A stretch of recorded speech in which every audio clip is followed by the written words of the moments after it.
the Russian government funding which is being implemented by UNDP is to utilize in our automated weather stations. As you know, we've got about 32 automated weather stations transmitting every 10 minutes to the National Weather Forecasting Center for the preparation of weather forecast in mornings.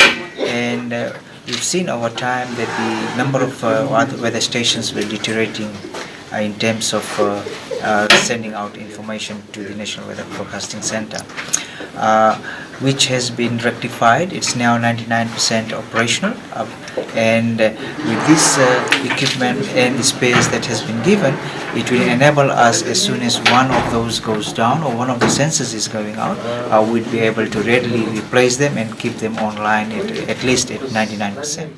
Yeah, these are basically the sensors that is used in the automated weather stations, and this is sensors such as for the pressure sensors, temperature sensors, soil moisture sensors, wind sensors, humidity, and so on. So, which is normally used in the weather observations.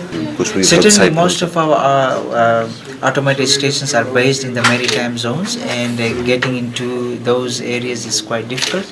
And this is why we have opted for an automated weather stations which doesn't need any human intervention on a day-to-day basis.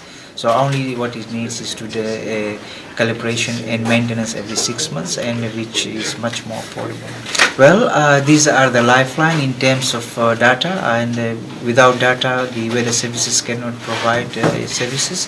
Therefore, it is very critical that we see that our manual and automated stations remains operational at least more than 95% of the time in totality. However, on the reliability, we are putting up to about 99%.